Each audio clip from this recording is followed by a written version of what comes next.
तो अपन बात कर रहे हैं कि अगर लीनियर इक्वेशंस के सॉल्यूशंस की बात करें तो पेयर ऑफ लीनियर इक्वेशन जो है वो दो टाइप के होंगे, कंसिस्टेंट एंड इनकंसिस्टेंट।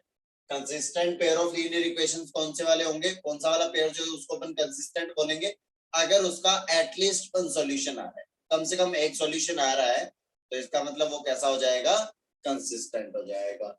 फिर दूसरा अपन लिखेंगे inconsistent pair of linear equations. तो इनकंसिस्टेंट क्या हो जाएगा भाई, इनकंसिस्टेंट के बारे में अब तो अपन बता सकते हैं ना, क्या हो जाएगा।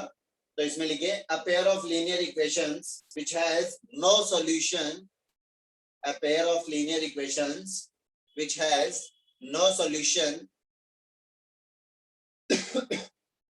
no solution is called an inconsistent pair of linear equations. Inconsistent pair of linear equations.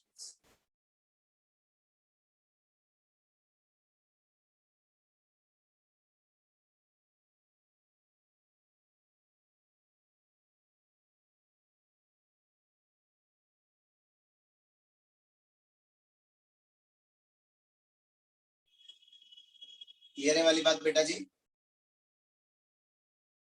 Yes, sir. Okay. फिर अपन बात करेंगे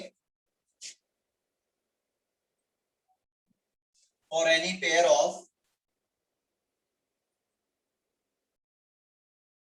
linear equations, for any pair of linear equations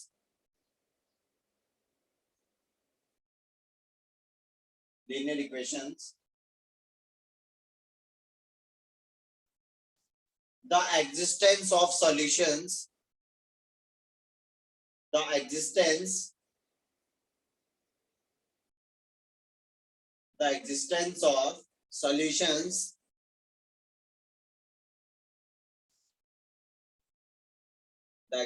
of solutions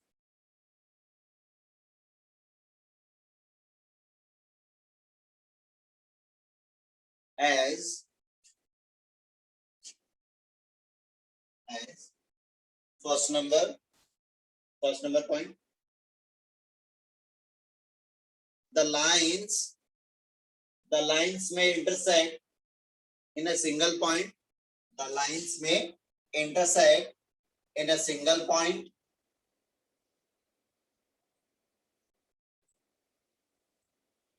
the lines may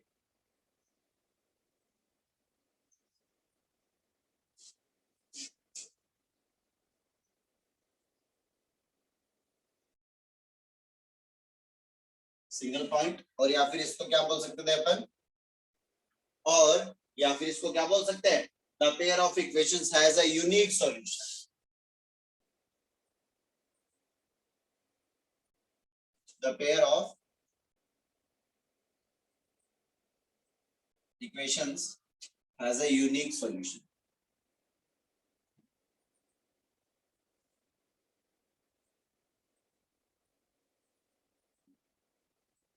unique solution, ठीक है भाई। अगर unique solution है तो ये वाला पेयर ऑफ इक्वेशंस है, ये कैसा होगा, कंसिस्टेंट होगा या इनकंसिस्टेंट होगा?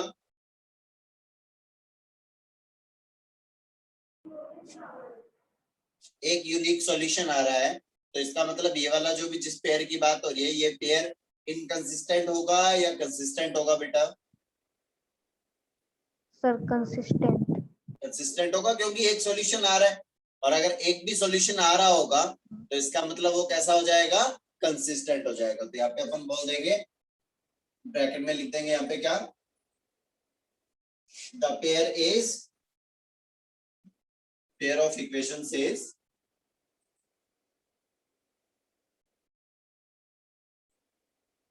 consistent. Is that clear? Yes, sir. Okay.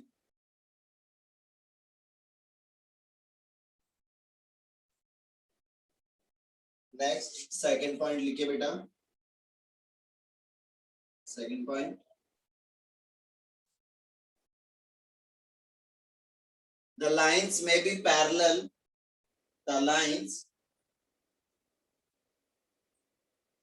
may be parallel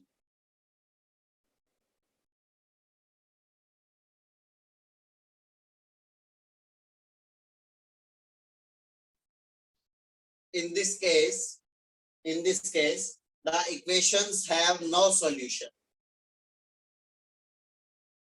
The equations have no solution.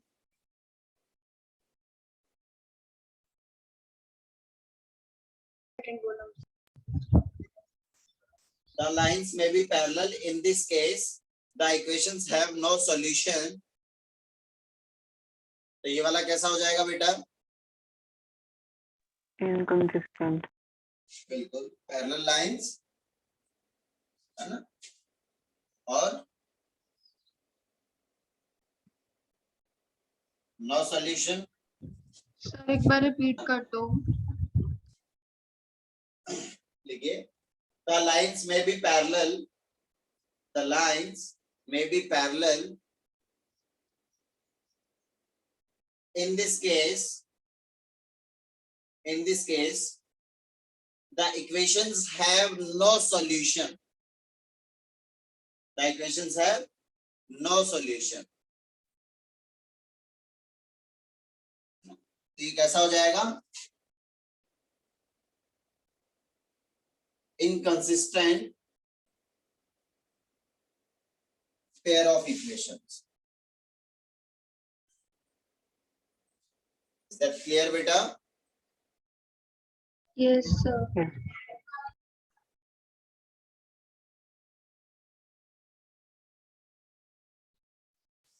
Okay, next, third number.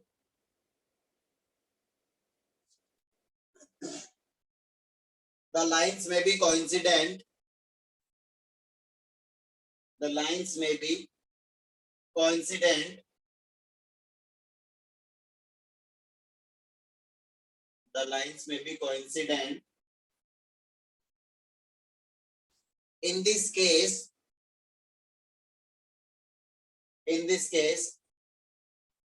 the equations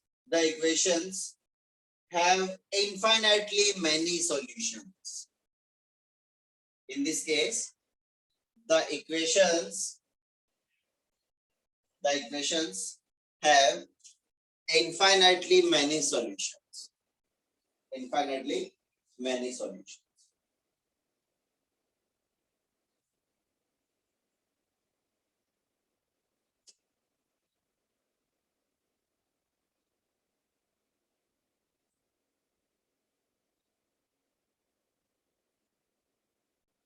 तो ये कैसा पेयर हो जाएगा बेटा? कंसिस्टेंट होगा या इनकंसिस्टेंट होगा? Consistent. हाँ बिल्कुल कंसिस्टेंट हो जाएगा, क्योंकि यहाँ पे इनफाइनाइट सॉल्यूशंस आ रहे हैं, तो एटलीस्ट वन सॉल्यूशन तो है ही, कम से कम एक सॉल्यूशन आना चाहिए कंसिस्टेंट के लिए. तो इसमें तो इनफाइनाइट सॉल्यूशंस आ रहे हैं, तो ऑब्वियसली वो क्या होगा?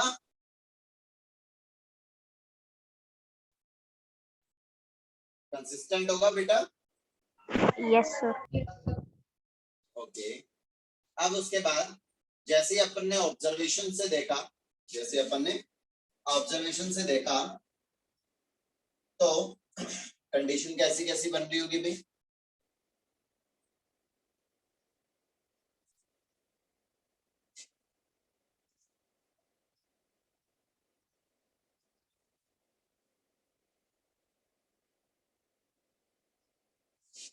देखिए भाई, पहचानते हैं पहले कि मान लो late a1x b1y c1 equals to 0 and a2x b2y c2 is equals to 0 is a given pair of equations. Then condition क्या हो जाएगी भाई? फर्स्ट ऑफ ऑल अगर अपन बात कर रहे हैं किसकी, अगर अपन ने बात की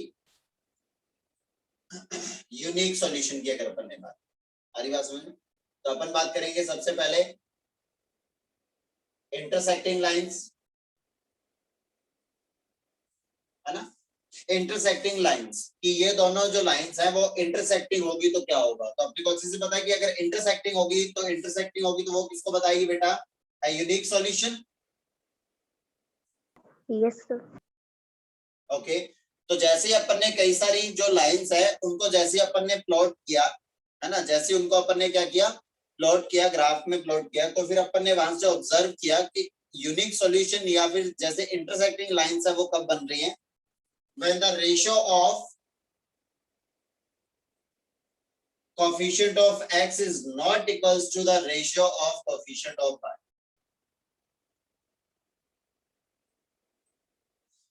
है ना, x के जो भी कोफिशिएंट्स है उनका रेशियो और y के कोफिशिएंट का रेशियो जो है वो इक्वल नहीं आ रहा होगा किसी भी दो लाइंस के अंदर, that means these lines are intersecting lines, means the pair of equation has a unique solution. Clear है वाली बात बेटा जी? Yes, sir. For example, x plus 2y plus 3 is equals to 0 and 2x plus 5y plus 9 is equals to 0 has a unique solution.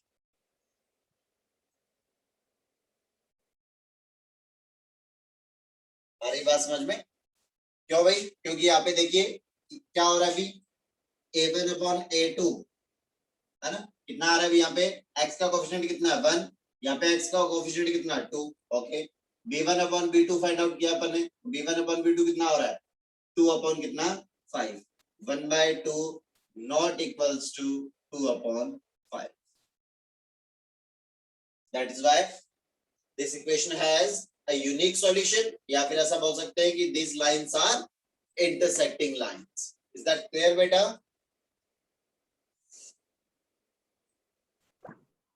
Yes, sir.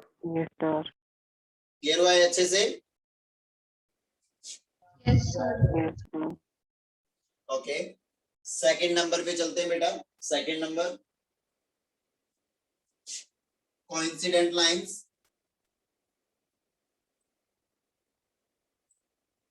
Coincident lines का मतलब number of solutions कितना हो जाएगा बेटा? Infinite. इनफाइनाइट।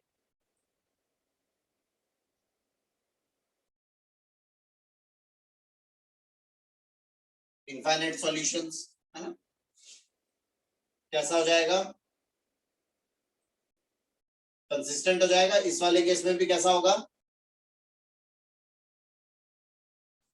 कंसिस्टेंट ही होगा, भी unique solution हो चाहे इनफाइनाइट सॉल्यूशन हो, पेयर ऑफ इक्वेशंस जो है वो कैसा होगा? कंसिस्टेंट होगा। इज दैट क्लियर बेटा?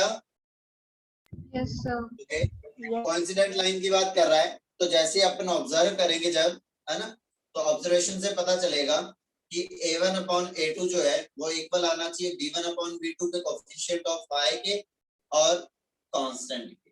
ये तीनों अगर कैसे हो रहे हैं? इक्वल हो रहे हैं, इसका मतलब वो दोनों लाइंस क्या हो जाएगी? एक के ऊपर एक हो जाएगी, कहने का मतलब कोइंसिडेंट लाइंस हो जाएंगी। ये वाली बात बेटा जी,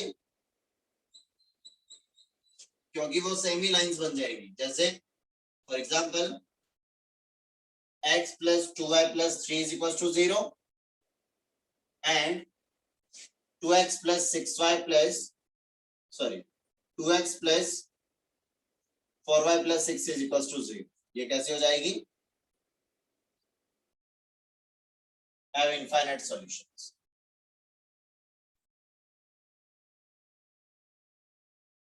देख लीजिए, ये हो जाएगा 1 by 2, 2 by 4, 3 by 6, 1 by 2 equals to 1 by 2 equals to 1 by 2, है ना। इसका मतलब ये हुआ कि यहाँ पे a1 upon a2 equals to b1 upon b2 equals to c1 upon c2 हो रहा है। इसका मतलब ये जो भी इक्वेशन होगी, ये दोनों इक्वेशन क्या हो जाएंगी? सेम हो जाएगी। देखिए जरा, ऐसा देख भी सकते हैं, अगर इसमें से मैं अगर 2 कॉमन ले लूं, इसमें से अगर मैं 2 कॉमन ले लूंगा तो ये दोनों इक्वेशन क्या बन जाएगी? सेम इक्वेशन बन जाएगी। क्लियर हुआ बेटा ये अच्छे से? Yes, sir. Yes, sir.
Okay बेटा, नोट डाउन ये।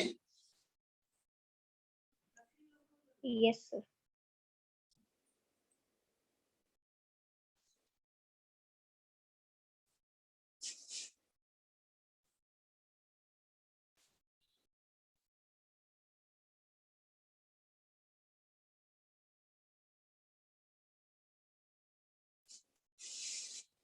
उसके बाद नेक्स्ट थर्ड नंबर,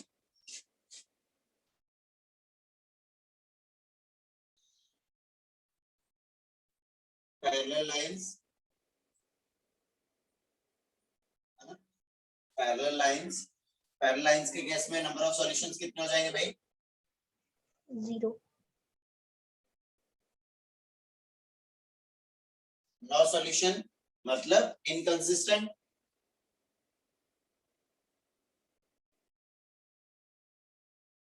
क्लियर है वाली बात बेटा जी? Yes, sir. Yes, sir.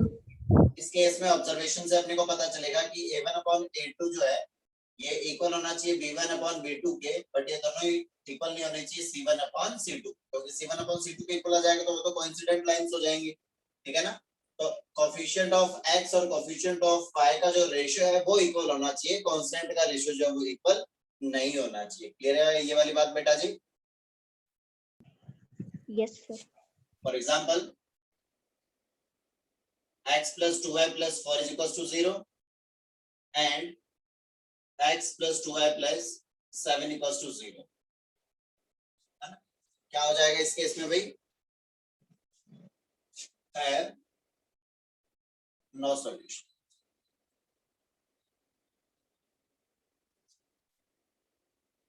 Clear है वाली बात बेटा जी? Yes, sir.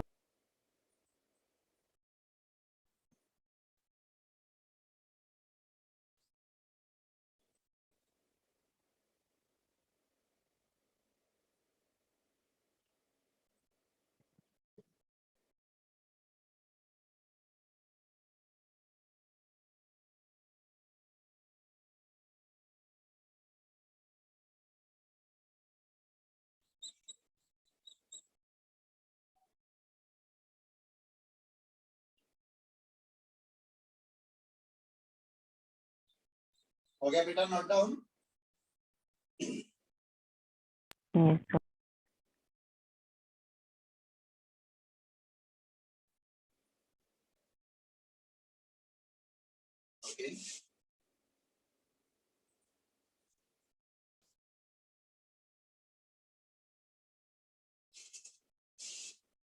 ओके, तो बताइए भाई ये पेयर ऑफ लीनियर इक्वेशन जो है वो कैसा है?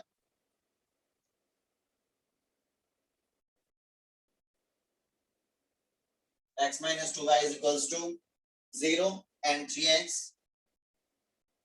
plus 4y minus 20 is equals to 0.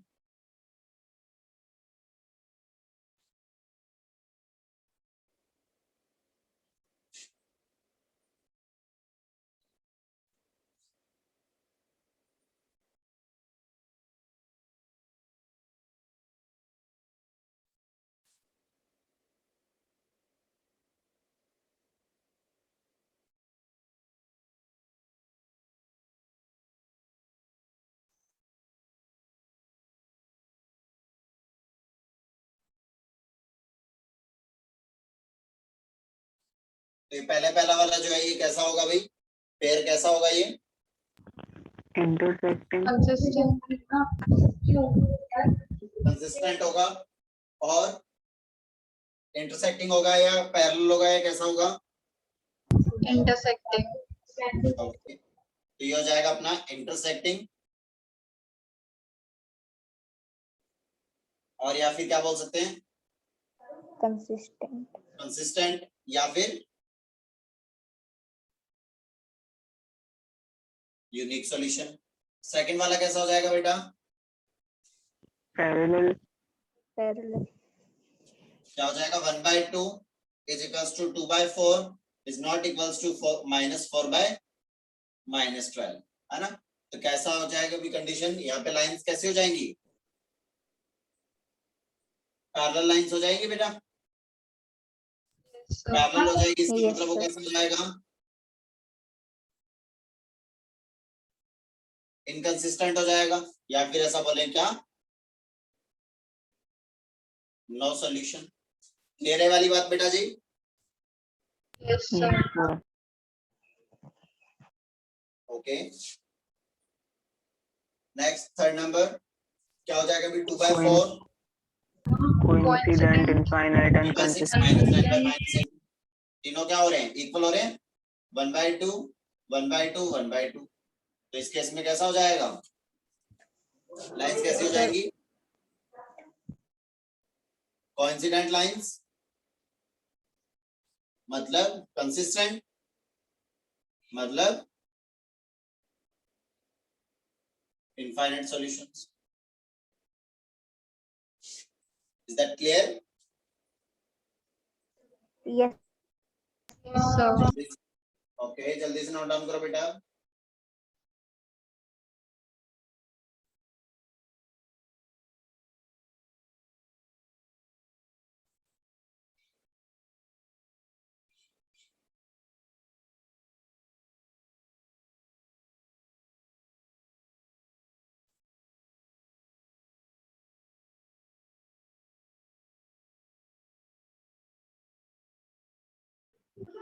sir, हो गया.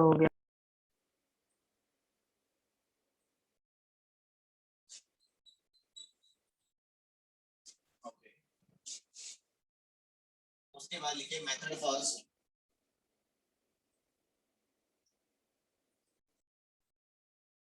Method first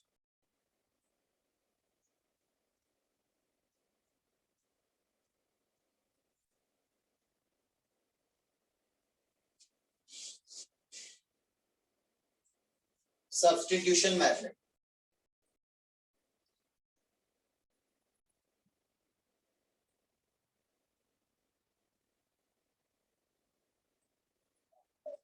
substitution method, substitution method. इसमें क्या होगा? अपने पास दो लीनियर पेयर दे रखे होंगे, a1x plus b1y plus c1 is equal to 0, ये हो गया इक्वेशन नंबर 1। दूसरा दे रखा होगा a2x plus b2y plus c2 is equal to 0, ये दे रखा होगा इक्वेशन नंबर 2। क्लियर है वाली बात? अपन क्या करेंगे? Find the equation of x और y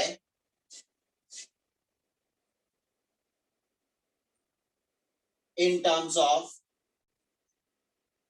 y or x from the equation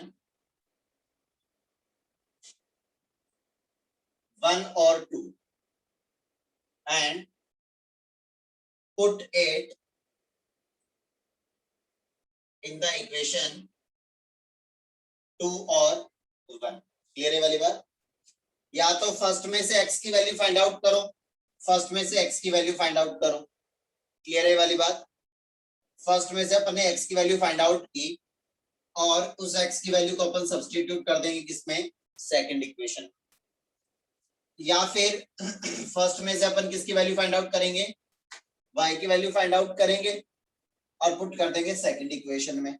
clear है वाली बात बेटा जी? फॉर एग्जांपल जैसे अपन बात कर रहे हैं, यहां से अपन ने फाइंड आउट किया a1x plus b1y plus c1 is equal to 0 given है। तो यहाँ से देखिए जरा, मैं x का वैल्यू फाइंड आउट कर रहा हूँ, तो यहाँ से क्या हो जाएगा? a1x के इक्वल में बाकी रिमेनिंग पोर्शन आ जाएगा भाई माइनस ऑफ c1। ये प्लस साइन है, बोथ इक्वल टू के उधर जाएंगे तो ये कैसे हो जाएंगे? नेगेटिव। यहाँ से x का वैल्यू क्या आ जाएगा बेटा? Minus of b1y minus of c1 is divided by a1 आ जाएगा। इसको अपन पुट कर देंगे किस पे? Put in the equation number second, क्योंकि जिस इक्वेशन में से अपन वैल्यू फाइंड आउट करेंगे, चाहे वो फर्स्ट इक्वेशन है चाहे वो सेकंड इक्वेशन, फर्स्ट इक्वेशन में से किसी की भी वैल्यू फाइंड आउट किया, चाहे अपने x की value in terms of y find out की या फिर y का value in terms of x find out किया, उस वैल्यू को उठा करके अपन क्या करेंगे? सेकंड इक्वेशन में करेंगे। या फिर अगर अपन ने सेकंड इक्वेशन से x या y की वैल्यू फाइंड आउट किया तो उसको अपन क्या करेंगे? फर्स्ट इक्वेशन में सब्स्टिट्यूट करेंगे। चलिए भाई, तो सेकंड इक्वेशन में जैसे सब्स्टिट्यूट करोगे तो सेकंड इक्वेशन में देखिए जरा, a2 ऑलरेडी गिवन है बेटा, a2 ऑलरेडी है, a2 के मल्टीप्लाई में x और x का वैल्यू मैं फाइंड आउट कर चुका है, ये रहा minus of b1y minus c1 is divided by, ये हो जाएगा a1 plus b2y plus c2 is equals to 0। Clear है वाली बात? यहां से अब अपन क्या करेंगे, यहां से अपन फाइंड आउट करेंगे क्योंकि वेरिएबल ओनली y रह जाएगा a1 a2 है ना, a1 b1 c1 a2 b2 c2, ये तो कैसे है कांस्टेंट्स है, तो यहां से किसका वैल्यू आ जाएगा, y का वैल्यू हो जाएगा। अब y का वैल्यू आने के बाद इसको अपन क्या करेंगे, पुट 8 इन इक्वेशन 1 और 2।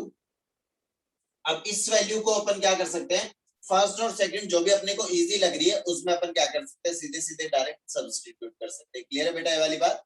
And get the value of x। Clear है बेटा ये अच्छे से? Yes sir. ओके, जल्दी से नोट डाउन कर लो बेटा।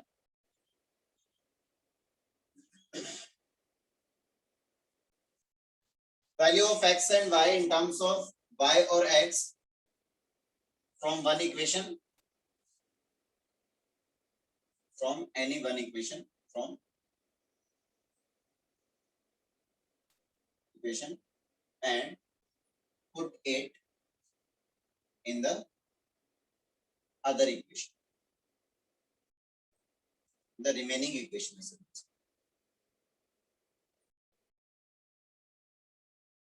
क्योंकि फर्स्ट सेकंड में वैसे कंफ्यूज हो जाओगे तो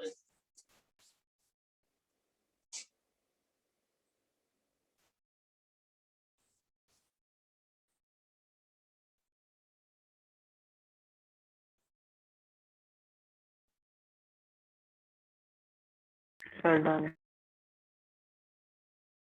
क्या बेटा ये? Yes sir. फॉर एग्जांपल देखिए इसमें एक एग्जांपल बेटा,